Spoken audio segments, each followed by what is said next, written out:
Hello friends, আশা করি সবাই ভালো আছেন। চলে আসলাম নতুন একটি ভিডিও নিয়ে। আজকের ভিডিও টপিক হলো কিভাবে কম্পিউটার এবং ল্যাপটপে স্ক্রিন রেকর্ড ভিডিও তৈরি করা যায়। তো চলুন কথা না বাড়িয়ে চলে যাওয়া যাক কম্পিউটার স্ক্রিনে। তো বন্ধুরা, আমরা চলে আসলাম কম্পিউটার স্ক্রিনে। কম্পিউটার স্ক্রিনে আসার পর আমরা এখানে যে কোনো একটি ব্রাউজার ওপেন করব। তো আমি ক্রোম ব্রাউজারটি ওপেন করছি। সার্চ অপশনে গিয়ে আমরা লিখব ওবিএস স্টুডিও। তো আমার এখানে লেখা আছে ওবিএস স্টুডিও, আমি এখানে ক্লিক করছি। ওবিএস স্টুডিওতে ক্লিক করার পর আমাদের ওবিএস স্টুডিওর যে ওয়েবসাইটটি আছে সেখানে নিয়ে আসবে। আসার পর আমরা এখানে ওবিএস স্টুডিও লেখাতে এই লিঙ্কটিতে আবার ক্লিক করব। ক্লিক করার পর এখানে আমাদের এই যে আমরা এটা ওবিএস স্টুডিও তিনটা ওয়েতে ব্যবহার করতে পারবো, তিনটা মাধ্যমে: উইন্ডোজ, ম্যাক এবং লিনাক্স। তো আমাদের যেহেতু কম্পিউটার এবং ল্যাপটপ, তো আমরা উইন্ডোজে ক্লিক করব। উইন্ডোজে ক্লিক করার পর দেখেন বন্ধুরা, এই যে এই কর্নারে অলরেডি এটা ডাউনলোড হচ্ছে। এই যে দেখেন, এই যে ডাউনলোড হচ্ছে। এখানে কিছু সময় লাগবে, আমরা একটু অপেক্ষা করব।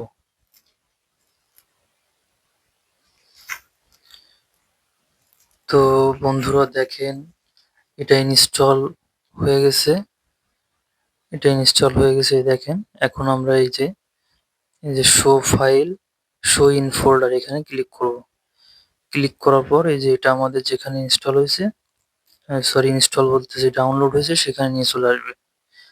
এই যে এখানে ডাউনলোড হয়েছে, এখন আমরা এটা ইনস্টল করতে হবে। ইনস্টল করার জন্য এখানে আমরা ডাবল ক্লিক করব। লেফট বাটনে ডাবল ক্লিক করলাম। করার পর আমাদের ঠিক এরকম একটি ইন্টারফেসে নিয়ে আসবে। নিয়ে আসার পর আমরা এখানে ইয়েসে ক্লিক করব। ইয়েসে ক্লিক করার পর আমাদের ঠিক এরকম একটা ইন্টারফেসে নিয়ে আসবে। Welcome to OBS studio 30.2.3 set up. তো আমরা এখানে নেক্সটে ক্লিক করব। তারপর আমাদের এরকম একটা ইন্টারফেসে নিয়ে আসবে, আমরা এখানেও নেক্সটে ক্লিক করব। করার পর দেখেন এই যে ইনস্টল লেখা আছে, আমরা এখানে ক্লিক করলে এটা ইনস্টল হবে। তো আমরা এখানে এই যে ব্রাউজার মানে ব্রাউজারটি আমরা এখানে মানে আমরা কোথায় এটা ডাউন ইনস্টল করতে চাচ্ছি, কোথায় রাখতে চাচ্ছি, সেই অপশনটা এখানে সেট করে নিতে হবে। তো আপনাদের ইচ্ছা মতো আপনারা এটা সেট করে নেবেন। আমার নিউ ফোল্ডারে সেভ করা আছে, আমি এটাতেই ক্লিক করে দিলাম ওকেতে। ক্লিক করার পর এখানে আমরা ইনস্টলে ক্লিক করব।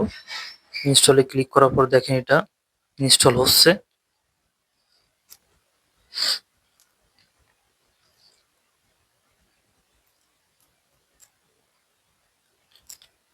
একটু সময় লাগবে বন্ধুরা, একটু অপেক্ষা করেন।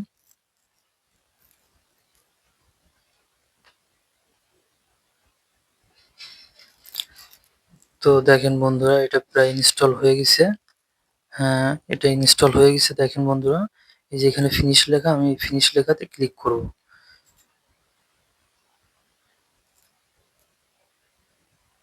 ফিনিশ লেখাতে ক্লিক করে অলরেডি এটা ইনস্টল হয়ে গেছে। ইনস্টল হওয়ার পরে এটা দেখেন আমাদের অলরেডি ওপেন হয়ে গেছে। তো আপনারা আপনাদের যে ডেস্কটপে এটা পাবেন। আমি এখান থেকে ব্যাকে চলে গেলাম।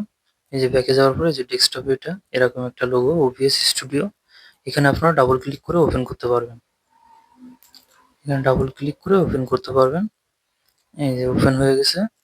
তো এখানে আমরা কিন্তু এখন ইচ্ছা করলে রেকর্ডিং করতে পারতেছি, কিন্তু আমরা এখানে কিছু সেটিং আছে, মানে আমাদের খুঁজে পাওয়ার সুবিধার্থে, অথবা আমরা এটা কোথায় রাখতে চাচ্ছি সেজন্য। তো এই সেটিং গুলো হলো, প্রথমে আমাদের সিন এবং সোর্স, এই দুইটা আমাদের সেটিং করতে হবে। তো সিনে আমাদের এখানে মনে করেন আপনাদের এখানে শুধু সিন লেখা থাকবে। আপনারা এটা মনে করেন যে এই যে এখানে যে প্লাস বাটন আছে, প্লাস বাটনে ক্লিক করে আপনারা এটা রিনেম করতে পারবেন। মানে আপনারা যে নাম লিখে এটা সেভ করতে চাচ্ছেন, সেই নামটা দিয়ে এখানে ওকে করলে এটা হয়ে যাবে। তো আমি আমার চ্যানেলের নাম EasyTech07 এটা রেখে আমি আহ, আর কি ওটা ওকে, আমার এটাতে রাখা রয়েছে, এই জন্য আমি আর কি ওটা ওকে ক্লিক করলাম না। আপনারা আপনাদের ইচ্ছা মতো লিখে ওকে করে নেবেন।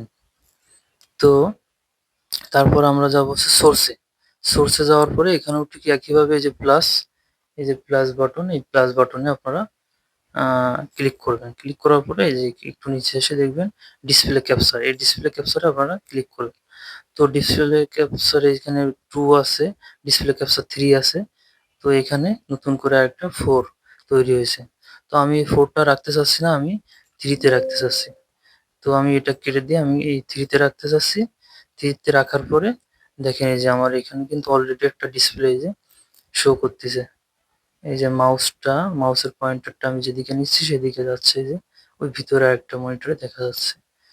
তো এখানে আরেকটা সেটিং আছে, সেটাও করে নিতে হবে। তো আমরা এখন এই যে এখান থেকে এই সেটিং এ যাব। সেটিং এ যাওয়ার পর এই যে আমাদের এখানে অনেকগুলো অপশন আছে, তো আমরা সবগুলো অপশন সেটিং করব না। এখানে যে গুরুত্বপূর্ণ অপশনগুলো আছে সেগুলোতে আমরা সেটিং করে নিব। প্রথমত যে আউটপুট, এই আউটপুটে আমরা ক্লিক করব। আউটপুটে ক্লিক করার পর এই যে রেকর্ডিং পথ, মানে আমাদের এটা কোথায় সেভ হবে, এই রেকর্ডিংটা ভিডিওটা রেকর্ড হওয়ার পরে কোথায় সেভ হবে সেই জায়গাটা আমাদের এখান থেকে সিলেক্ট করে দিতে হবে। তো আপনারা আপনাদের ইচ্ছা মতো সিলেক্ট করে দেবেন।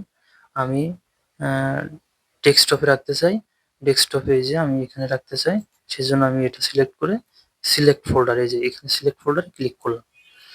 ক্লিক করার পর আমি এটা এখন কি করব, এখানে আমাদের আরো কয়েকটা অপশন আছে, এটা সেট করে নিতে হবে। রেকর্ডিং পোর্টটা সেট হলো, এখন হচ্ছে রেকর্ডিং কোয়ালিটি, মানে আমি কোন কোয়ালিটিতে এটা ভিডিওটা রেকর্ড করতে যাচ্ছি, সেজন্য আমি এখানে ক্লিক করব। ক্লিক করার পর এই যে এখান থেকে আমি এই যে অনেকগুলো আছে, তো আমি এটাতে রাখতে চাচ্ছি এই যে লার্জ ফাইল সাইজ, এই লার্জ ফাইল সাইজটা আমি রাখতে চাচ্ছি। তো এখানে ক্লিক করলাম। ক্লিক করার পর তারপর হচ্ছে রেকর্ডিং ফরম্যাট, 3 নম্বরটা হচ্ছে রেকর্ডিং ফরম্যাট, মানে কোন ফরম্যাটে এটা রাখতে চাচ্ছি। তো আমি এখানে আবার আগের মতো ক্লিক করলাম। ক্লিক করার পর এই যে এটা এমপিইজি 4, এমপি4 আমরা এটাতে রাখবো। এখানে অনেকগুলো আছে, তো সব থেকে এটাই ভালো, এটাতে রাখবেন, কারণ সবাই এমপি4 হিসেবে দেখতে পছন্দ করে। আমি এমপি4 এ রাখলাম।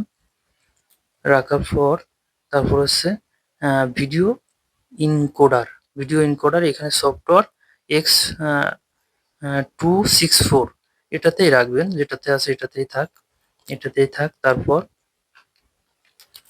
তেমন কিছু নাই, এগুলোই রাখলে হবে। যাক, সেটিং গুলো কমপ্লিট হলো। এখন আপনি এখানে এই যে অ্যাপ্লাইতে ক্লিক করবেন। অ্যাপ্লাইতে ক্লিক করার পর ওকেতে ক্লিক করবেন। তো বন্ধুরা, আমাদের কিন্তু এখন এই সফটওয়্যারটি এই ভিডিও রেকর্ডের উপযোগী হয়ে গেছে। এই যে স্টার্ট রেকর্ডিং আমরা এখানে ক্লিক করলে দেখেন ভিডিওটি রেকর্ড অলরেডি হওয়া শুরু হয়েছে, স্ক্রিন রেকর্ড অলরেডি শুরু হয়েছে। এই যে দেখেন, এই যে এখানে টাইম উঠতেছে, এটা কিন্তু রেকর্ডিং হচ্ছে। আমি আপনাদের দেখাবো যে এটা রেকর্ডিং হচ্ছে। এই যে, তো রেকর্ডিং শেষে আমরা স্টপ রেকর্ডিং করে দিলাম। স্টপ রেকর্ডিং করার পরে আমরা এটা মিনিমাইজ করে চলে যাব আমাদের ডেস্কটপে, মানে আমরা এটা যেখানে রাখছিলাম। তো আমি ডেস্কটপে রাখছিলাম, এই জন্য ডেস্কটপে চলে আসলাম। ডেস্কটপে আসার পর আমি যেখানে রাখছিলাম, এই যে আমি এটার ভিতরে রাখছিলাম, আমি এটা ওপেন করব। ওপেন করার পর দেখেন বন্ধুরা, এই যে অলরেডি এটা সেই ভিডিওটি দেখেন, এই যে বন্ধুরা। হুম, তো আপনারা এইভাবে এটা সেট করে নিতে পারবেন। এটা একটি ফ্রি সফটওয়্যার এবং খুবই ভালো। তো আমার ভিডিওটি আপনাদের যদি ভালো লাগে, লাইক করবেন, সাবস্ক্রাইব করবেন এবং পাশে থাকবেন সবসময়। ধন্যবাদ সবাই।